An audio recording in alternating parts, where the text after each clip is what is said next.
Brothers and sisters, first welcome to Egypt, especially in our gallery. My name is Taufik. I'm gonna be local guide here. So I would like to give you a brief idea about how the ancient Egyptians had obtained the first paper of papyrus out of this plant which you call the papyrus plant. And firstly, this is a papyrus plant. The papyrus plant was a holy plant in ancient Egypt for two main reasons. The first one, because the flower looks like sun rays, symbol of Amun-Ra, god of the sun. The second reason, because the stem has a triangular shape, which is the shape of the pyramid, symbol of eternal life. Yeah. To make a paper out of this plant, we cut the stem according to the size we need, if we need a long size or medium or small size. Like these parts over here, for example. Like that part.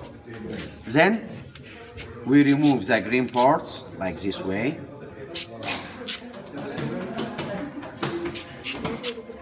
And as we notice here, the green parts are very strong, flexible too. So the Egyptians use these green parts to make sandals, baskets, slippers, small ships. But the most important part for manufacturing the paper itself is the inner part or the white part. This part. We're dividing it into long thin slices, like that. And as we notice here too, the slices are breakable. Easy to break it because it has amount of sugar and water and fiber too. That's why we use this hammer. We hammer it to break the fiber inside the slices. Or to kill your wife too if you need it.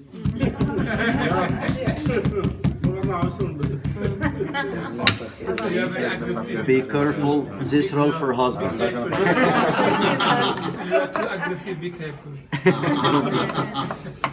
Then we use that roll to flatten the slices and to get rid of the rest of water inside the slices. As we can see, the water are coming out.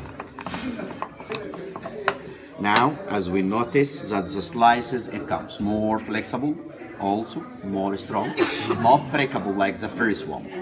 Then we soak the slices in water, plain water without any material chemicals, for 1 week to have the white paper or yellow paper like this paper, this color. For 2 weeks soaked inside the water to have the darker one or the brown paper like this paper over here. So the longer that we soak it in water, it comes more darker like that. Then we arrange the slices between two pieces of cotton in vertical and horizontal lines in waves, 1 by 1 or 2 by 2, as we need to make the slices stuck together without any material chemicals or any kind of glue. All pure, all natural. One vertical and one horizontal. We keep arranging it in waving like that until we finish the whole size of the sheet that we need. Then we cover it and we put it under the press machine for another 1 week to have a good adhesion between the slices. And of course, in ancient Egypt, there was no technology to make something like this press machine. So the ancient Egyptians were using big stones, big rocks, like the pieces that you can see at the pyramids, to have a good adhesion between the slices. 1 week under the press machine, the final result that we got, it will be a paper like this. The first manufacturing paper all over the world. The paper is very strong and very flexible too. But the question now, you can cut it like that, but we're talking about the adhesion of the slices itself. The question now, brothers and sisters, is how to recognize the difference between the original papyrus paper and the fake one, which made out from banana leaves, like the salesmen selling in the streets around the pyramids or the museum, flattened inside the plastic. To know the difference between the both types, can I have the sheet please? We put the paper against the light like that. For the original one, you will see the slices in waves, vertical and horizontal lines. At the fake one, it's a bird in one position only, vertical or horizontal lines. Also, we can notice a small brown spots appear at the paper, which are representing the percentage of the sugar that will leave it in the slices, because the sugar is working like a natural glue to make the slices stuck together. The most important thing that you should know about the original papyrus paper, it's waterproof. If I sucked it inside the water, squeeze it hardly with my hand. Sorry.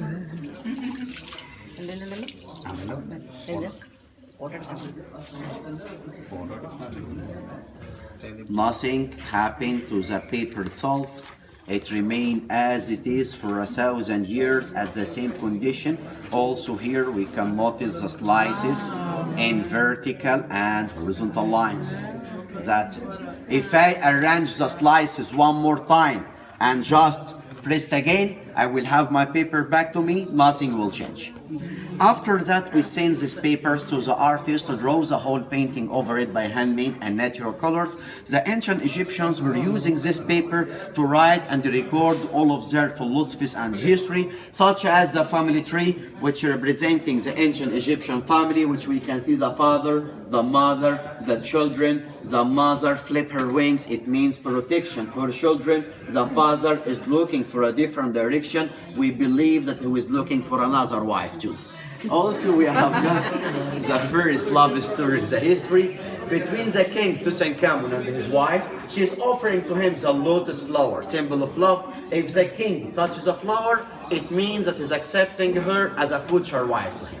Finally, brothers and sisters, would you like to see some magic? Yeah. Magic is okay? Yeah. Okay. Father, would you mind if you join us, please? Watch the love story 1 and the family tree, how they looks like when we turn off the light. اتفق يا سليمان. Watch both. Repeat the magic word, abracadabra. Both are changing into the key of life and Tutankhamun and Nefertiti. Wallah. If you want to see more magic, follow me this way, please. Help, Mother, perpetual help, and Jesus over the throne. Both are changing into the operation of Mama Mary, and the nativity one and the flight of the Holy Family. That one too change into crucifixion and the resurrection, and Jesus carrying the cross over his back. So give me your attention once more. We will turn off the light to check how this painting will change a lot. We'll start with the Last Supper. The Last Supper change into crucifixion and the resurrection, and Jesus carrying the cross. No flash, please. No flash. If you still remember the operation, if you still remember the operation of Mama Mary change into Mother Perpetual Help, and Jesus over the throne change into the operation of Mama Mary. The nativity and the flight of the Holy Family to Egypt change into crucifixion and the resurrection, and Jesus carrying the cross too. Wallah.